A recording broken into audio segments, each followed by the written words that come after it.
Bien, queridos hermanos, hemos estado cantando levántate joven, levántate anciano, levántate hermano.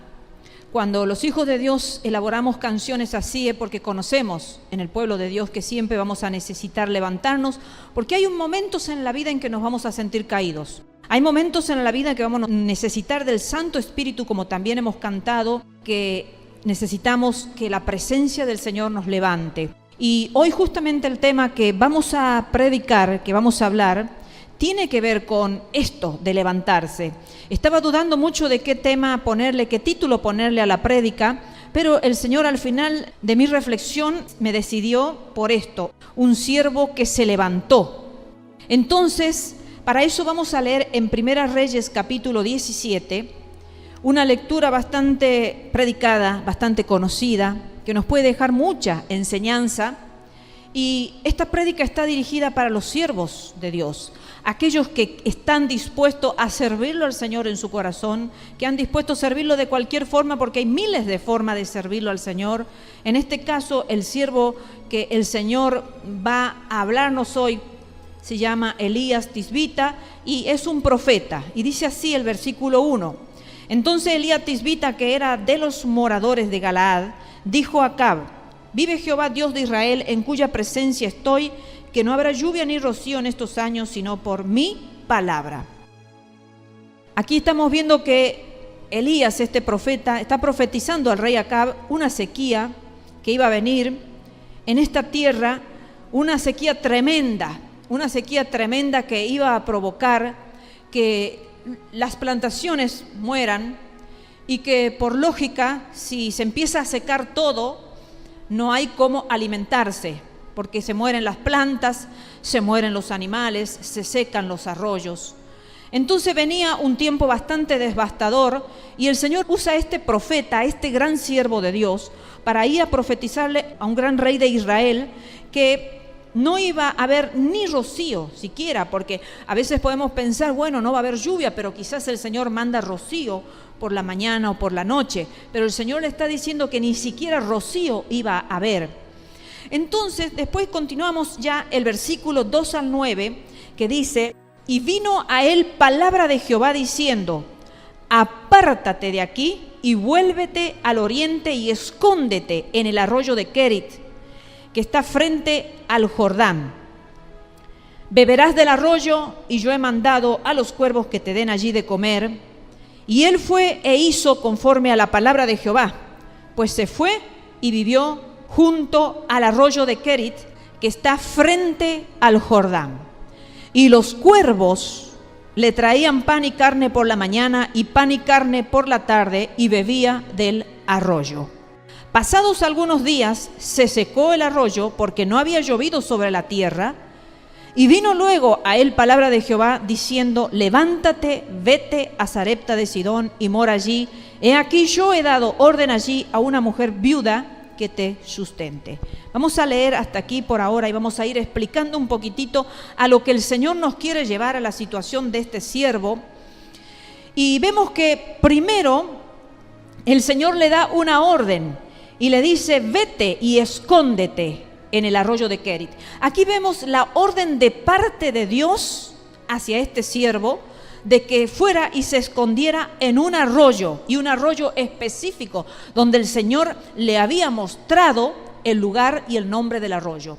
Cuando estaba preparando esta prédica, el Señor me hacía recordar los juicios de Dios, que en algunos lugares ya han caído, en otros lugares están por caer, pero uno de los juicios de Dios van a ser la gran sequía que va a haber sobre la tierra, que va a provocar hambruna y que en algunas naciones ya está provocando hambruna.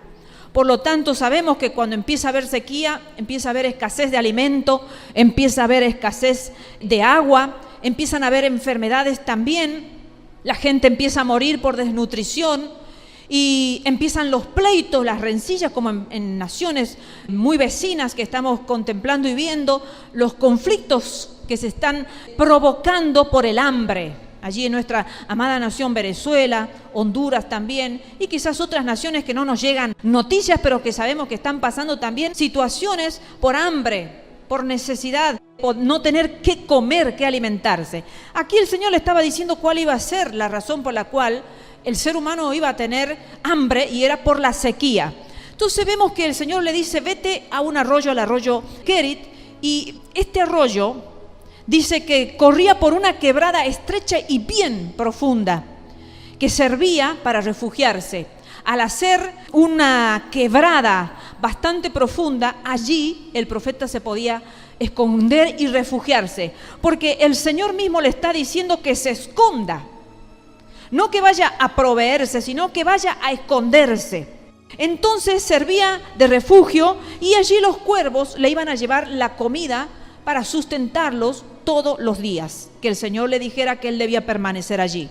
Pero pasado un determinado tiempo, dice que él obedece, este profeta, y hace conforme al mandato de Dios. Yo me recordaba cuántas órdenes el Señor va a estar dando en estos tiempos a sus siervos, a sus hijos que están dispuestos a escuchar la voz de Dios y a seguir su mandamiento cuando el Señor nos diga, hagan esto, dejen de hacer esto, vayan a este lugar, no vayan a este lugar.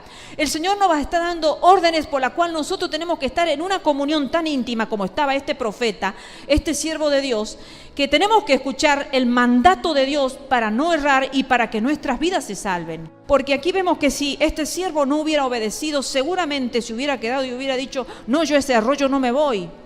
Entonces se hubiera quedado ahí y hubiera muerto o hubiera pasado por todas las necesidades que pasó allí la nación de Israel. Pero sin embargo, él fue obediente al mandato de Dios y fue a ese arroyo y estuvo sustentado como el Señor le dijo, porque dice que los cuervos le llevaban de comer. Le traían pan y carne por la mañana y pan y carne por la tarde y bebía agua del arroyo. Pero dice que pasado algunos días, y en una Biblia de estudio dice que pasaron 3 meses, dice que se secó el arroyo porque no había llovido sobre la tierra. Entonces dice que nuevamente vino palabra de Jehová diciendo, levántate, vete a Sarepta de Sidón y mora allí. Fíjense en ustedes que Sarepta dice que era una localidad fenicia situada a unos 15 kilómetros al sur de Sidón. Era una región que no estaba bajo el control del rey Acab. ¿Por qué el Señor lo llevaba a este profeta fuera del gobierno del rey Acab? Porque más adelante vamos a empezar a explicar, vamos a ver que este rey cuando le empieza a profetizar, empieza su corazón a llenarse de todo lo que un corazón que no adora a Dios se llena. Se empieza a llenar de odio, de maldad, de venganza, de todo lo que la historia después empieza a relatar con respecto a este rey. Entonces Dios sabía que la vida de este profeta corría peligro. Entonces el Señor lo va moviendo de lugar a lugar, de localidad a localidad. Y es lo que nosotros, hermanos, tenemos que estar dispuestos a escuchar la voz de Dios, y aunque nos parezca difícil, aunque nos parezca incómodo la situación, vamos a tener que obedecer al Señor, porque es mejor obedecer que desobedecer. El desobedecer trae la condenación, trae la muerte, trae el dolor, la angustia, la desesperación de todos aquellos que hacen oído sordo al llamado de Dios. Escuchaba el otro día a una profeta que dice, el Señor nos sacó a mí, a mi familia, a mi esposo y a mis hijos del sur de la Argentina, casi de la punta del continente de la Argentina, y nos llevó hacia Mendoza. Y tuvieron que trasladarse dejando casa, dejando familia, dejando conocidos, dejando el lugar natal de ellos, y empezar a acomodarse en una tierra distinta donde el Señor los empezó a preparar como profeta para las naciones, a este hermoso matrimonio. Qué hermoso es cuando nosotros escuchamos la voz de Dios, que aunque nos parece dura, aunque nos desarraiga de todo aquello que nos duele, porque dejar familiares, dejar la tierra donde uno se ha acostumbrado a vivir, dejar todo lo que uno ya conoce por años, es difícil. Porque aquí estamos en la carne y mientras vivimos en la carne vamos a sentir el dolor de ser desarraigados de todos aquellos afectos, de todas aquellas cosas que hemos conocido y hemos vivido por largo tiempo. Pero los que escuchan la voz de Dios y son obedientes son bendecidos. Qué hermoso este matrimonio, está siendo muy bendecido para la gloria de Dios. A nivel de internet están ministrando a muchas almas porque su vida ha cambiado. Su vida ha empezado a ser ministrada por Dios y han empezado a ser ejercitados en los dones que Dios les ha regalado en su gran misericordia. Y así podemos ver que este profeta de la Biblia También él fue obediente y se fue a Sarepta de Sidón, un lugar que ya estaba fuera del control del rey Acab. ¿Cuántas veces el Señor nos va a sacar del lugar de personas que son peligrosas? El Señor conoce más que nosotros. Nosotros sabemos cuáles son las personas que nos hacen guerra. Nosotros sabemos cuáles son las personas que no nos quieren, que nos quieren destruir. El Señor sabe cuáles son las personas que nos desean el mal y no nos desean el bien. Por el contrario, desean que nosotros no progresemos, que nosotros nos estanquemos en la vida. Son aquellas personas que nos adulan, que están a nuestros lados, pero son nuestros enemigos. Entonces el Señor, que conoce las intenciones del corazón más que nosotros, lo sacó a Elías y lo trasladó ya lejos del dominio de Acab. En un momento estuvo oculto allí donde estaba el territorio de Acab, pero después el Señor dice: ahora te voy a llevar más lejos porque se te está complicando la situación. Entonces te voy a llevar a Sarepta de Sidón, y allí también, como te proveí de alimento, de protección, de cuidado, de agua, en Kerit, en Sarepta también. Y fíjense en los medios que usa Dios, que a veces nosotros no nos imaginamos. A veces pensamos que cuando Dios nos lleva a otros territorios, a otros trabajos, a otros lugares donde Dios nos moviliza, nos imaginamos: ¿y cómo será lo que viene? ¿Cómo será aquello que el Señor me va a dar?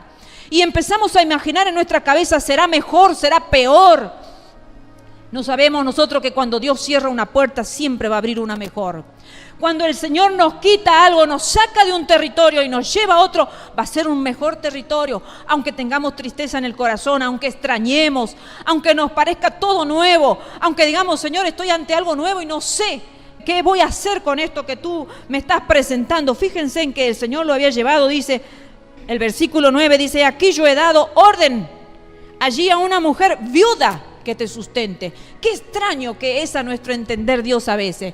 A veces nosotros pensamos que Dios nos va a ayudar y nos va a sustentar con las cosas que nosotros imaginamos, con personas que nosotros imaginamos. Esta persona quizás tenga misericordia de mí, me ayude a mí, y nada de eso, queridos hermanos. A veces Dios usa cosas extrañas, personas que jamás imaginamos. Esta era una viuda que estaba allí y dice: entonces él se levantó y se fue a Sarepta, obedeció. Y cuando llegó a la puerta de la ciudad, he aquí una mujer viuda que estaba allí recogiendo leña, y él la llamó y le dijo: te ruego que me traigas un poco de agua en un vaso para que beba. Y yendo ella para traérsela, él la volvió a llamar y le dijo: te ruego que me traigas también un bocado de pan en tu mano.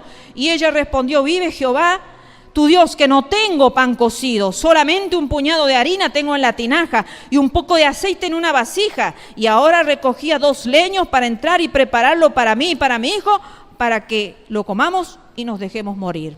Fíjense, uno diría: ¿cómo puede ser una provisión divina tamaña que venga a nuestras vidas?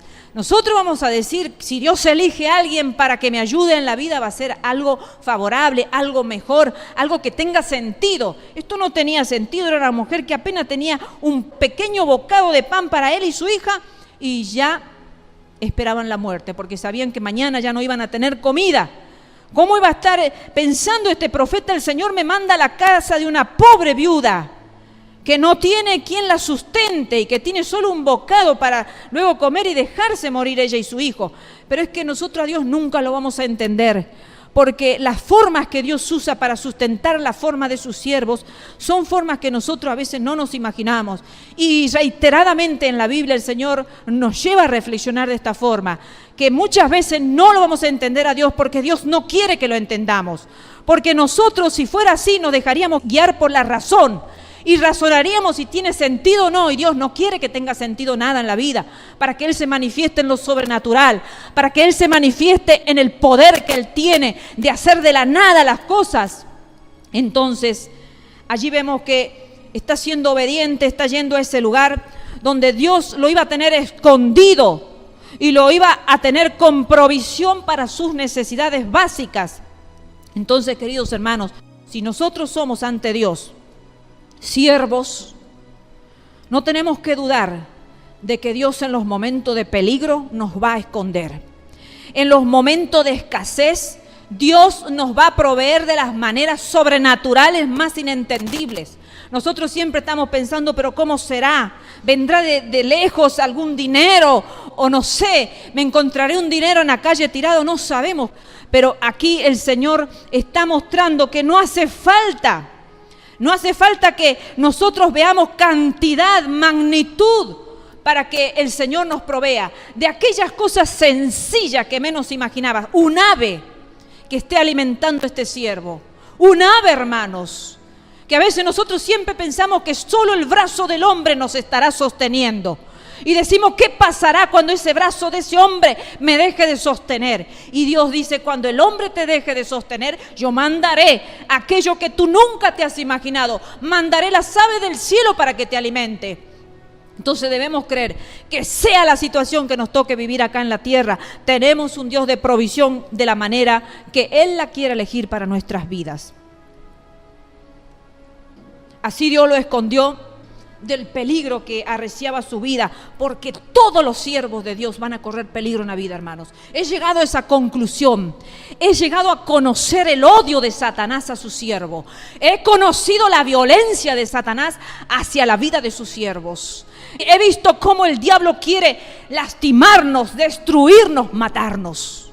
Entonces, sus siervos van a correr peligro. Aquí vemos la vida de este profeta corriendo peligro, pero a la vez estamos viendo la provisión de Dios, el cuidado de Dios, el amor de Dios, aquellos que le sirven con corazón sincero, en las inclemencias del tiempo, en el peligro, en el miedo, en la soledad.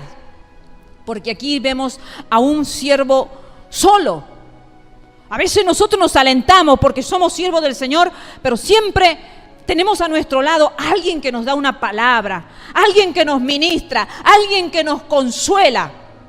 Pero aquí estamos viendo a este siervo del Señor, al siervo del Altísimo solo, corriendo peligro su vida sola y no teniendo ningún brazo de carne humana donde apoyarse, no teniendo que escuchar algún consejo de alguien porque estaba solo, escuchando solamente la voz de Dios. Y muchas veces los siervos de Dios van a ser dejados solos porque es mejor escuchar la voz de Dios que el consejo de los hombres. ¿Cuántas veces los consejos de los hombres nos habrán llevado por malos caminos, nos habrán hecho tomar malas decisiones, nos habrán llenado de miedo? Pero cuando nosotros disponemos nuestro corazón a escuchar solamente la voz de Dios, no nos vamos a confundir. Porque vamos a escuchar la voz de aquel que nos dirige por sendas rectas, por caminos rectos, y su fin es camino de vida. Pero nosotros, si escuchamos al hombre, corremos el riesgo de escuchar las emociones. ¿Y cuántas veces, hermanos, las emociones nos han traicionado? ¿Cuántas veces por escuchar a una persona que nos ha hablado con emocionalismo, nos ha hecho errar el camino? Porque en el camino de los siervos, algo que he descubierto, hermanos, que no funciona el emocionalismo. No funciona, hermano, el emocionalismo. Ni la razón tampoco funciona. Solamente el estar en el Espíritu de Dios. Y cuando se está en el Espíritu de Dios, vienen cosas raras a nuestras vidas, pero las aceptamos. Escuchamos la voz de Dios, quizás es algo que nunca nadie nos ha dicho, pero sabemos que es la voz de Dios y la aceptamos. Este siervo era un gran siervo de Dios.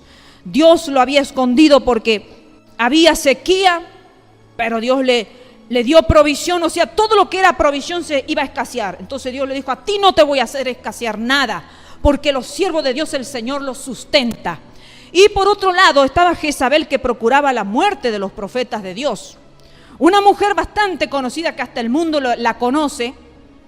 Y ahora vamos a ver dos detalles, porque solamente estamos dando detalles para poder entrar en el tema que el Señor quiere que tú recibas, querido hermano.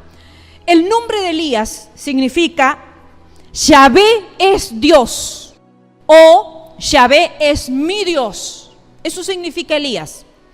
Y el nombre de Jezabel, entre tantos significados, me quedo con el único, que es suficiente para entender, significa Baal da la salud.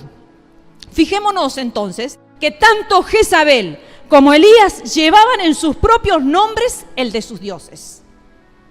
Elías llevaba el nombre de Yahvé y Jezabel llevaba el nombre de Baal. Los dioses que ambos protagonistas de esta historia estaban sirviendo. En ambos casos el nombre coincide con la misión de cada uno de ellos. Fíjense en Yahvé es mi Dios o Yahvé es Dios. está proclamando el nombre de Elías, quién es el Dios de él, y la misión que tiene sobre la tierra, que es servirlo a ese Dios. Y Jezabel, Baal de la salud, significa que ella estaba sirviendo al Dios Baal, que según ella le daba salud y otras cosas más, amor y cuantas cosas más que significa el Dios de ella. Que no nos vamos a centrar en eso porque no es ese el mensaje de hoy. Por ejemplo, en Primera de Reyes, capítulo 16, versículo 30 y 31, fíjense en lo que dice su palabra. Dice: y reinó Acab, hijo de Omri, sobre Israel en Samaria 22 años. Y Acab, hijo de Omri, hizo lo malo ante los ojos de Jehová, o sea, el esposo de Jezabel. Más, dice, hizo lo malo ante los ojos de Jehová, más que todos los que reinaron antes de él. Porque le fue ligera cosa andar en los pecados de Jeroboam, hijo de Nabat, y tomó por mujer a Jezabel, hija de Et-Baal, rey de los Sidonios, y fue y sirvió a Baal y lo adoró. Aquí tenemos específicamente quién era Jezabel. Jezabel era sacerdotisa, era hija de este rey de los Sidonios, reina de Et-Baal, que llevaba el nombre de su Dios. Y dice que ella, como su padre, sirvieron a Baal y lo adoraban. Entonces podemos ver cada uno a quien servía. Esta sacerdotisa de Baal lo servía a Baal, y Elías lo servía al Dios Yahweh, al verdadero, al único Dios. Jezabel era sacerdotita de Astarté, que representa, fíjense, y tomen atención a este detalle, porque yo me di cuenta de esto. Representa este Dios Astarté el culto a la madre naturaleza, a la vida, a la fertilidad, así como también a la exaltación del amor y los placeres carnales. Fíjense en que luego se tornó diosa de la guerra, esta diosa Astarté, y los israelitas le reconocían como Astarté, los sumerios como Inanna, los acadios, asirios y Babilonia como Istar. Y fíjense ustedes en el presente cómo se reconoce a esa diosa en nuestras tierras, como la Pachamama, como la Pachamama. Es el culto a la madre naturaleza. O sea, que aquellos que en nuestras tierras están rindiéndole culto a la Pachamama, le están rindiendo culto al mismo dios Astarté de la diosa Jezabel. Disfrazado, pero no, aquí tiene su nombre, en cada tierra tiene su nombre. Acá se le llama Pachamama, la diosa de la tierra, que es la misma diosa que adoraban allí los israelitas, inducidos por esta mujer. Esta mujer indujo al pueblo, a la nación escogida de Dios, a adorar a Astarté, a adorar y hacer culto a la madre naturaleza. Igual que en nuestras tierras, muchos están adorando a la Pachamama. Qué triste, ¿no? Algunos dicen: me voy de viaje a la fiesta de la Pachamama, como algo bonito, como algo digno de ser celebrado, y no tienen ni la menor idea, no tienen el menor conocimiento qué es lo que están haciendo. Por eso después le vienen hacia sus vidas las maldiciones de esa diosa, que hasta el presente se hace conocer con otros nombres. Fíjense, analizando un poquito, ¿por qué estoy analizándola tanto a Jezabel? Ya vamos a ver más adelante. Jezabel, habíamos dicho que era sacerdotita de Astarté, y como pagana, porque adoraba varios dioses, procuró introducir su religión en Israel y lo logró. Y en ese procurar introducir su religión, su paganismo en Israel, ¿qué comenzó a hacer? Comenzó a matar a los adoradores de Yahvé. Es como que hoy entre alguien que está en la gobernación y nos mate a todos los que estábamos recién adorándolo al Dios que servimos, al Dios que amamos, al Dios que esperamos. Eso hacía esta mujer. Mataba a los adoradores de Yahvé, perseguía a los profetas de Yahvé y mantuvo a centenares de profetas de Baal, a quienes Acab construyó un templo en Samaria. Para eso vamos a leer 1 de Reyes capítulo 16, versículo 32. Dice, e hizo, o sea Acab, altar a Baal en el templo de Baal que él edificó en Samaria. O sea que él estuvo edificándole un templo a esos dioses Baal, allí en Samaria, para que lo puedan adorar. Los estaban manteniendo para que puedan vivir en ese templo. Vamos a seguir leyendo capítulo 18, versículo 4.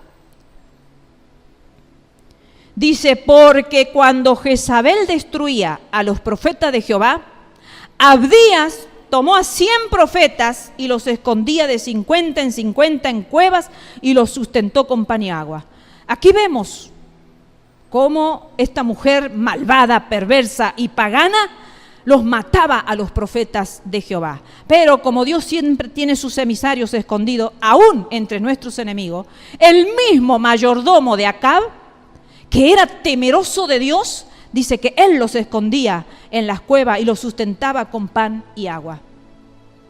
O sea que vemos aquí que esta mujer mató y procuraba la muerte de los profetas de Dios, como de este gran profeta Elías que hoy estamos hablando, de este gran siervo de Dios. Versículo 19 de este mismo capítulo. Envía pues ahora y congrégame a todo Israel en el monte Carmelo, y los 450 profetas de Baal y los 400 profetas de Acera que comen de la mesa de Jezabel. Aquí tenemos la provisión de esta mujer a estos 400 profetas, los Baales, y 450 profetas que adoraban a Acera. Miren la cantidad de profetas, los Baales, que esta mujer mantenía, que les daba el pan cada día, que hacía que no les faltase nada. Allí los estaba alimentando mientras Elías tenía que estar escondiéndose en un arroyo, escondiéndose en la casa de una mujer viuda para poder sustentarse. Esta mujer gratis le daba a todos sus profetas que adoraban a sus dioses, le daba la mantención diaria. Dice que pasaron 3 años de sequía y Elías vuelve a presentarse ante Acab. Y acá fue hermoso cómo el Señor me ministraba el corazón de este siervo con 2 Timoteo 1:7, que es muy conocido este texto. Dice, porque no nos ha dado Dios espíritu de cobardía o de temor, sino de poder, de amor y de dominio propio. Fíjense, vamos a 1 Reyes capítulo 18, versículo 16 al 24. Dice, entonces Abdías, o sea, el mayordomo de Acab, que era temeroso de Dios y que escondía a los profetas de Dios, fue a encontrarse con Acab y le dio el aviso. Y Acab vino a encontrarse con Elías. Cuando Acab vio a Elías, le dijo, ¿eres tú el que turbas a Israel? Y él respondió, yo no he turbado a Israel, sino tú y la casa de tu padre. ¿Cómo lo había turbado Acab? De esta manera. Miren, hermanos, y estén atentos, dice, dejando los mandamientos de Jehová y siguiendo a los Baales. Envía pues ahora y congrégame a todo Israel en el monte Carmelo, y los 450 profetas de Baal y los 400 profetas de Acera que comen de la mesa de Jezabel. Entonces Acab convocó a todos los hijos de Israel y reunió a los profetas en el monte Carmelo. Y acercándose Elías a todo el pueblo dijo, ¿hasta cuándo claudicaréis vosotros entre 2 pensamientos? Si Jehová es Dios, seguidle, y si Baal, id en pos de él. Y el pueblo no respondió palabra. Claro, porque el pueblo estaba confundido con las mentiras de esta Jezabel. Versículo 22 dice, y Elías volvió a decir al pueblo, solo yo he quedado profeta de Jehová, más de los profetas de Baal hay 450 hombres. Dénsenos pues 2 bueyes y escojan ellos uno y córtenlo en pedazos y pónganlo sobre la leña, pero no pongan fuego debajo, y yo prepararé el otro buey y lo pondré sobre leña y ningún fuego pondré debajo. Invocad luego vosotros el nombre de vuestros dioses, y yo invocaré el nombre de Jehová. Y el Dios que respondiere por medio de fuego, ese sea Dios. Qué increíble la actitud de este siervo. Había quedado él solo ante 400 profetas de Baal, y sin embargo él, con espíritu de poder y no de temor, vuelve a presentarse nuevamente ante Acab. Entonces estamos viendo a un siervo que no claudica y que no tiene miedo ni temor ante un hombre que tenía poder, que tenía autoridad, que lo podía matar si quería.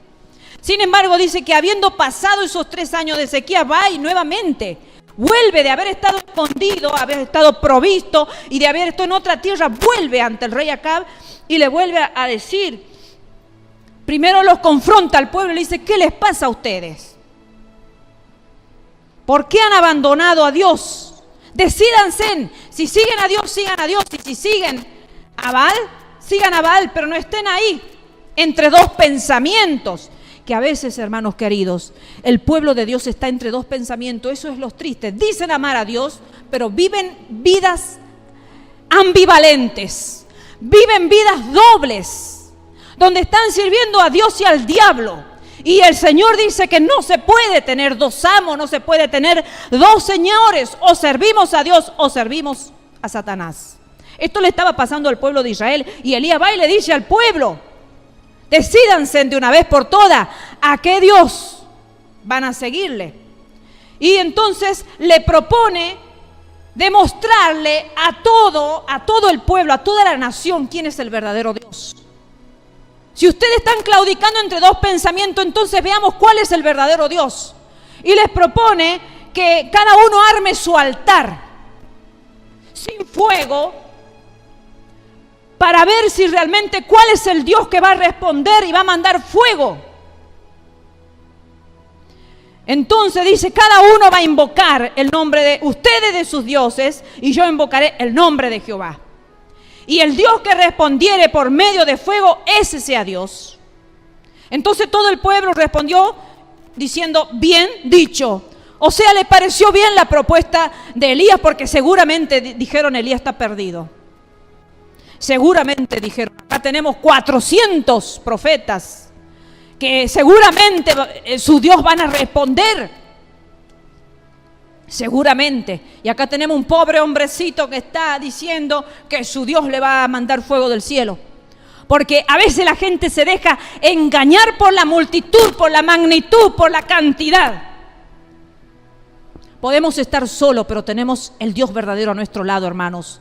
Y nos tenemos que sentir poderosos y victoriosos, hermanos. Que el Dios nuestro es el Dios que vence, es el Dios que nos hace ganar las victorias más peligrosas en la vida. Los demás estaban reconfortados, se sentían corajudos porque estaban rodeados de una multitud. Y así son muchos creyentes. Creen que porque están rodeados de una multitud religiosa, son poderosos en la vida. Pueden triunfar, pueden avanzar, pueden ganar, pueden conquistar.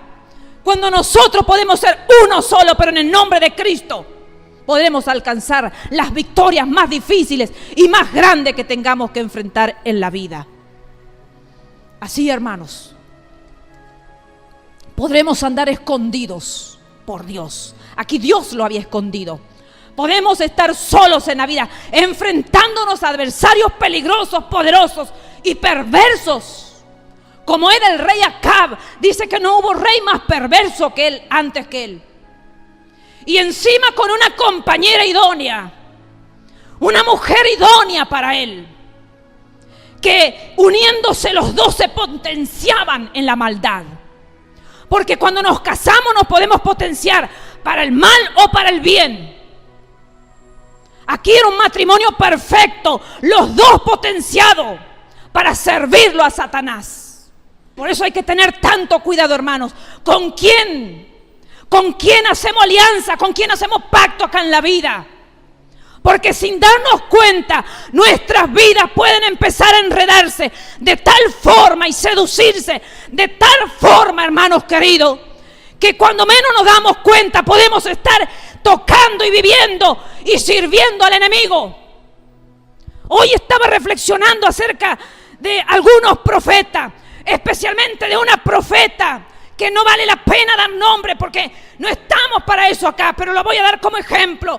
Una profeta de Dios que fue tomada desde pequeña, llevada al infierno, llevada al cielo, mirando las grandezas de Dios, mirando las prohibiciones y lo horroroso que es el infierno y lo que Dios condena. Pero cuando se unió a un hombre, desvió su corazón ese hombre y se olvidó de todo lo que Dios le mostró. Prefirió agradar al hombre antes que a Dios. Y prefirió agradar al hombre que condenar su propia alma. Por eso tengan cuidado, jóvenes, cuando elijan una mujer, o las mujeres cuando elijan un hombre, porque de eso depende la vida de ustedes. Muchos podrán mantenerse firmes en una mala relación, pero muchos caerán, hermanos. Muchos se alinean al mal, porque el mal nos vence muy fácilmente y nos seduce y muchas veces nos tira y nos cautiva, y cuando menos cuenta nos damos, estamos en las bajezas más grandes del infierno mismo. El alma cautiva ya en el infierno. El Señor le había dado espíritu de poder.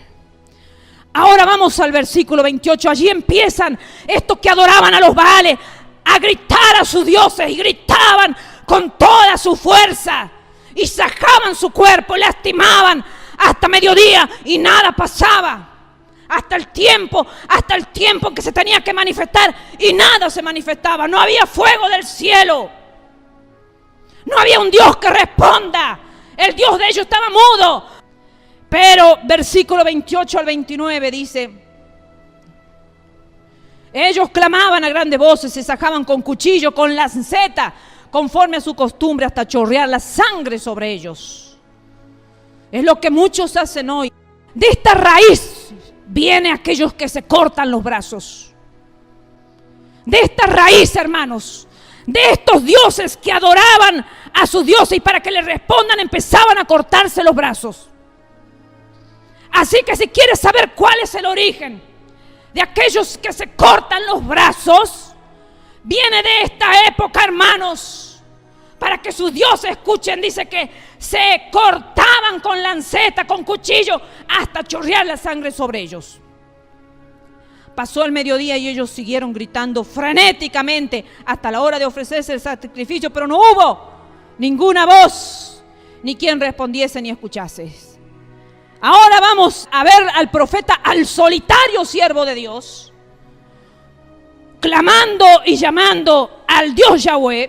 Versículo 36 dice: cuando llegó la hora de ofrecerse el holocausto, se acercó el profeta Elías y dijo: Jehová, Dios de Abraham, de Isaac y de Israel, sea hoy manifiesto que tú eres Dios en Israel, y que yo soy tu siervo, y que por mandato tuyo he hecho todas estas cosas. No, es que Elías no se estaba metiendo en un conflicto porque él quería, la carne le tiraba, la vanagloria, la jactancia, para mostrarle a los demás que su don profético, que tenía poder, que no. Acá él era un mandato de parte de Dios.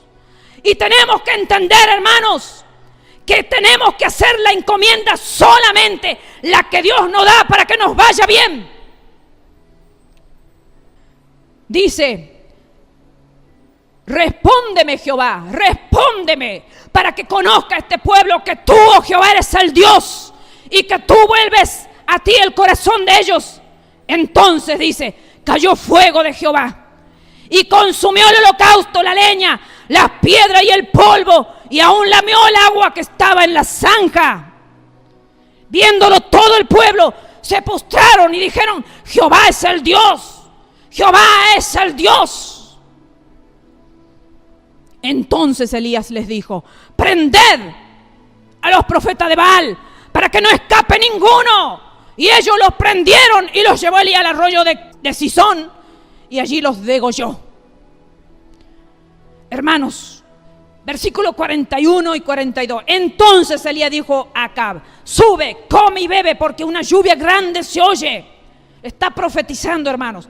Y Acab subió a comer y a beber. Y Elías subió a la cumbre del Carmelo y postrándose en tierra puso su rostro entre las rodillas.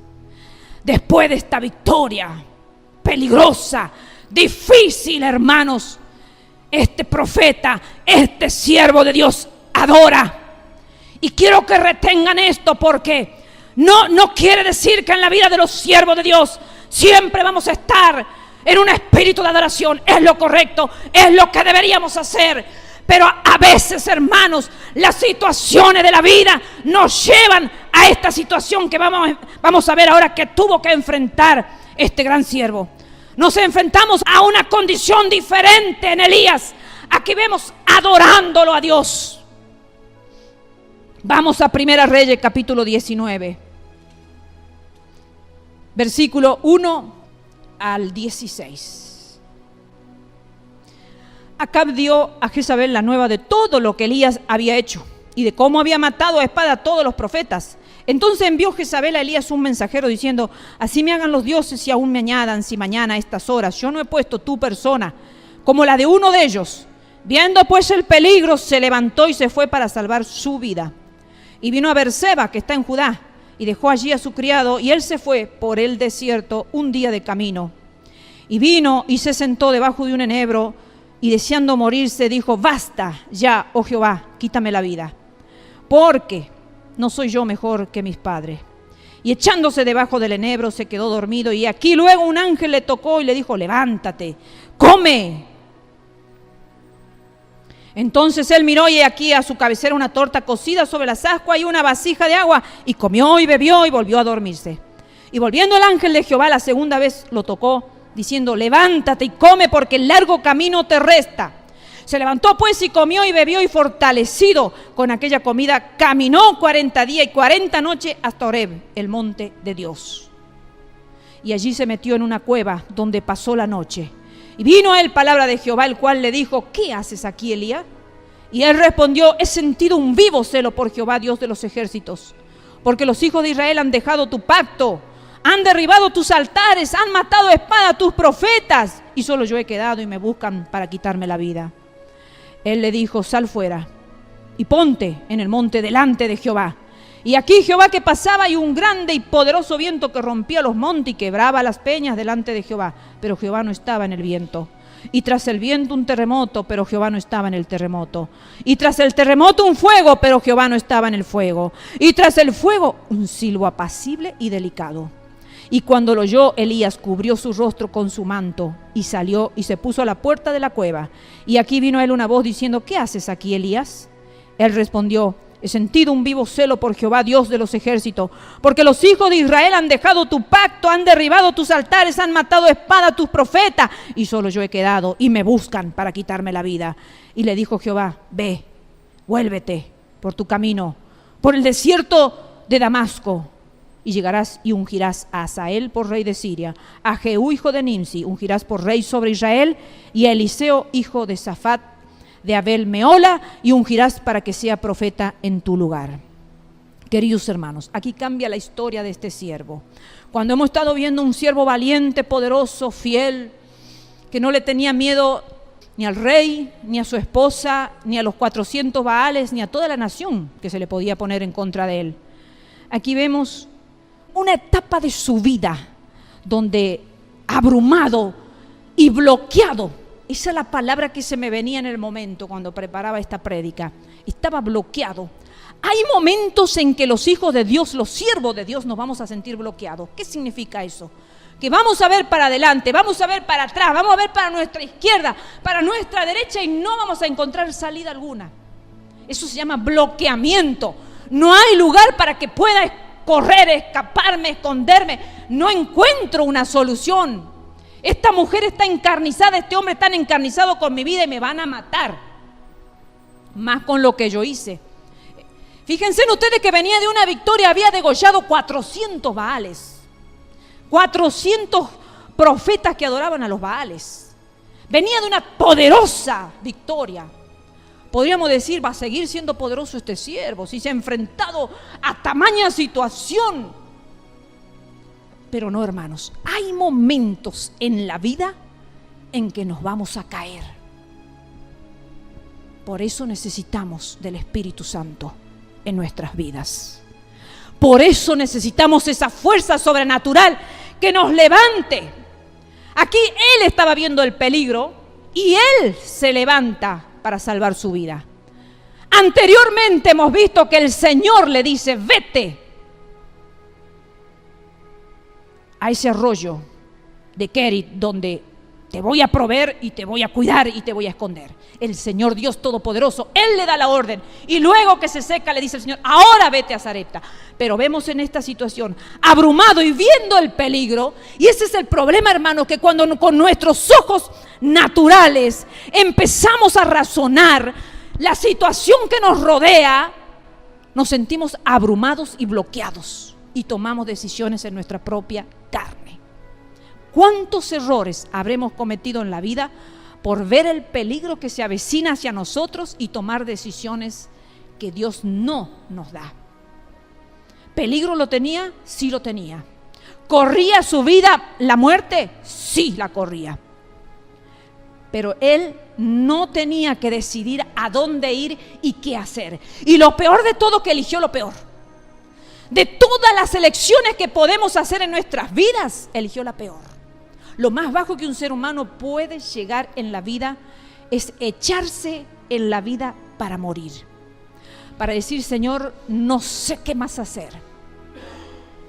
Aquí estoy, en un desierto, me siento debajo de este enebro. Le digo a Dios: basta ya. Ya no hagas más por mí, oh Dios. Ya no me escondas en arroyo. Ya no me mandes a casa de viudas, Señor. Ahora déjame morir. Yo no soy, dice, mejor que mis padres. Si mis padres fueron personas comunes y sencillas, yo no soy mejores que ellos. ¿Por qué sigues insistiendo con mi vida? Y se echó ahí. Pero el Señor nunca va a dejar a un siervo suyo en ese estado. ¿Habrán deseado los siervos de Dios morirse? Claro que sí, hermanos. La Biblia nos enseña. Fue un gran siervo de Dios, no uno cualquiera. Hay muchos en el presente que se proclaman, que se autoproclaman siervos, pero no llegan a la meta. Y están haciendo escándalo, están derribando la obra de Dios, el nombre de Dios, lo están ensuciando. Elías no había ensuciado el nombre de Dios, lo había adorado a Dios, lo había enaltecido ante toda una nación. Él es el verdadero Dios. Y sin embargo llegó un momento de debilidad humana en donde se sintió cansado por la persecución y prefirió morirse, como el apóstol Pablo dijo: mejor me sería irme con Dios. Porque hay momentos en la vida que es mejor estar con Dios, hermanos. Pero claro, acá el Señor no vino a darle un cariñito, le dio una provisión para el momento, nada más. Porque yo he visto y he aprendido que a los siervos de Dios el Señor lo tiene que hacer fuerte. Y cuando el Señor viene y nos mima, nos hacemos débiles. Entonces el Señor a veces nos dice: te doy un poquito, pero sigue. Miren, le dio de beber y de comer y le dijo: come y levántate.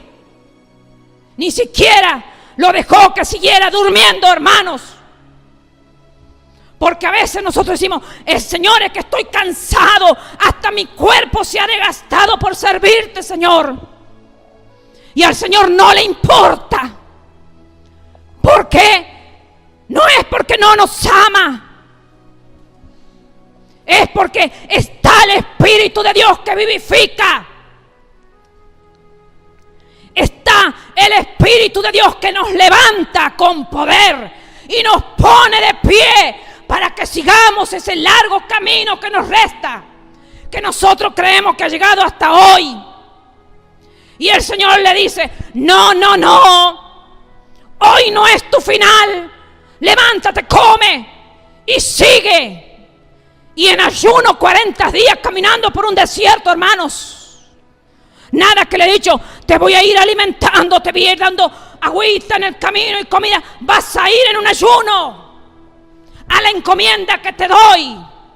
Entonces, dice que cuando llega hasta Horeb, se mete en una cueva. Y es lo que muchas veces hacemos, hermano, cuando estamos cansados de ver a la iglesia de Dios dejando los mandamientos de Dios, porque dice que allí se metió, pasó la noche, y el Señor le dice: ¿qué haces ahí, Elías? Y él le da una respuesta que podríamos decir lógica. He sentido un vivo celo por Jehová Dios de los ejércitos, porque los hijos de Israel han dejado tu pacto, han derribado tus altares y han matado a espada a tus profetas, y solo yo he quedado y me buscan para quitarme la vida. De vuelta le vienen los pensamientos. ¿Y cuántas veces nos desilusionamos cuando vemos a la iglesia de Cristo y sentimos un vivo celo por Dios y decimos: mejor me escondo porque no soporto más cómo la iglesia de Dios ha dejado todos los mandamientos de Dios? Y nos enojamos, hermanos, y no queremos hablar con nadie, y queremos estar escondidos por un tiempo, que nadie nos hable, que nadie nos mire, que nadie nada. Pero el Señor le dice: sal fuera y ponte en el monte delante de Jehová. Entonces él obedece y se pone y espera que algo sobrenatural iba a pasar en la vida de él. Pero dice que pasaba por allí un gran viento, pero que no estaba Jehová en ese gran viento. Pasaba un terremoto, pero Jehová no estaba en el terremoto. Y tras el terremoto un fuego, pero Jehová no estaba en el fuego. Queridos hermanos, que a veces nosotros creemos que cuando nuestra vida esté cansada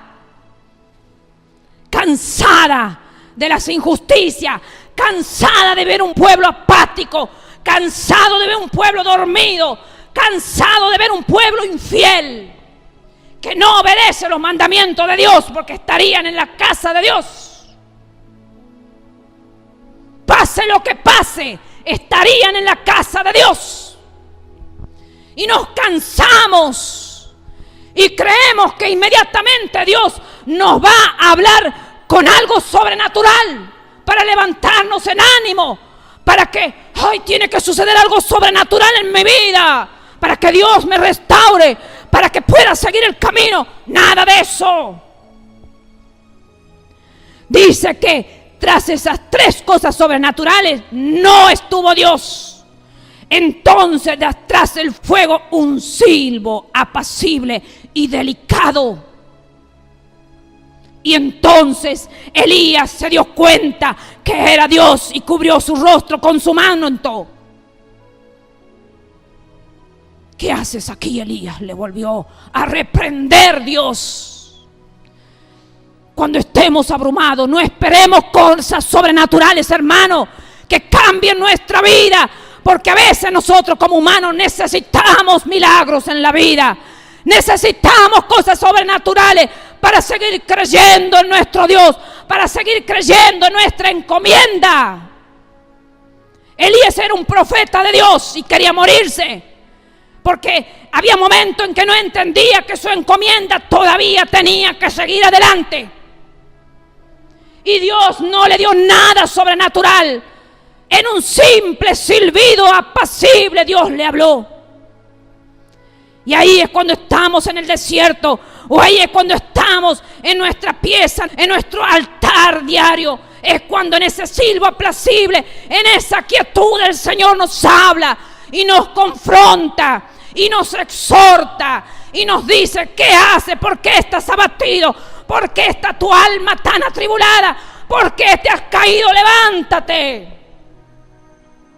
vuélvete por tu camino y vas a hacer 3 encomiendas. ¿Ustedes creen que le dio un relajo, que le dio un descanso? Nada. Le dijo, vas a ir y vas a ungir a Hazael por rey de Siria. Versículo 15. Versículo 16. Y vas a ungir a Jehú por rey de Israel. Si ustedes supieran, hermanos, la connotación de estos 2 reyes, hermanos, que no me alcanza el tiempo para hablar, sería tomar otro tema, pero tenía que ir a ungir a 2 personas que tienen, aquí podemos decir, un hito en la Biblia. Y también vas a ungir a Eliseo por profeta en tu lugar, y para que te sirva. Y ahora viene la recompensa de Elías. Aún ya estaba sabiendo que la muerte le iba a llegar, porque él pensaba que la muerte le iba a llegar, porque si el Señor le dice, vas a ungir a Eliseo, que te va a sustituir como profeta, entonces él pensaría, quiere decir que ya pronto voy a morir, porque el Señor está pensando en dejar en mi lugar a otro. El Señor le dice, para que te sirva. Cuando el Señor ya vea que nosotros hemos hecho la encomienda sin cosas sobrenaturales, sin milagros sobrenaturales, con peligro, con riesgo, en soledad, entonces el Señor nos va a poner al lado a alguien para que facilite nuestro camino y nuestra vida en el servicio de Dios. Versículo 18 del capítulo 19 dice: y yo haré que queden en Israel 7,000 cuyas rodillas no se doblaron ante Baal y cuyas bocas no besaron. Señor lo está alentando, que no crea que está solo. No, Elías, no estás solo. Hay otros tanto como tú que tampoco han doblado sus rodillas ante Baal y su boca tampoco lo han besado, pero tú no lo sabes. Hermanos queridos, ¿cuántas veces creemos que somos los únicos que estamos mal? Que somos los únicos despreciados, humillados. Que somos los únicos avergonzados, que no nos reconoce el hombre. Y hay muchos hijos de Dios, hay muchos siervos escondidos, hay muchos siervos en nuestras mismas situaciones, hermanos. Segunda Reyes, y finalizo con esto. Segunda Reyes, capítulo 2.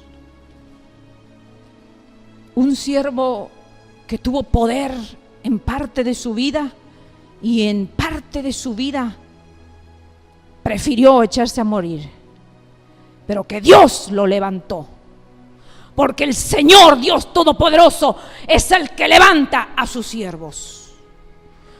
Capítulo 2, versículo 11 dice: y aconteció que yendo ellos y hablando, he aquí un carro de fuego con caballo de fuego apartó a los dos, y Elías subió al cielo en un torbellino. Ese fue el final de este siervo de Dios. Nosotros no conocemos nuestro final y pensamos quizás que algún día nos vamos a morir, pero lo mejor, hermanos, que pensemos que vamos a ser arrebatados en el cielo sin ver la muerte.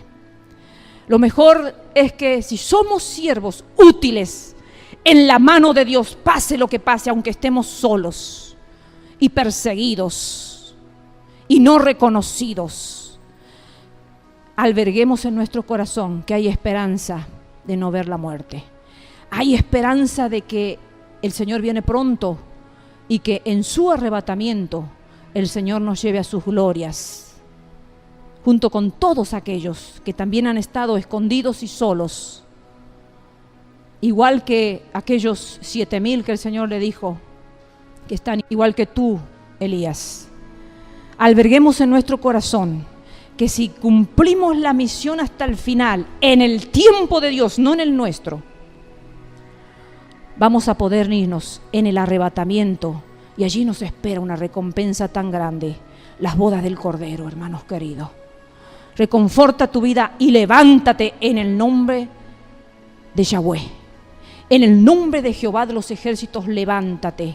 Cuál difícil esté tu vida, que te encuentres en un momento que no sabes qué te espera en el futuro y ves a tu futuro bastante oscuro, tienes que saber que hay un Dios que te va a acompañar, que te va a cuidar, que te va a guiar y te va a proveer para todas tus necesidades. Y en el tiempo de Él vamos a ser reconocidos por Él, y ojalá que sea muy pronto que el Señor nos saque de esta tierra. Dios los bendiga, queridos hermanos.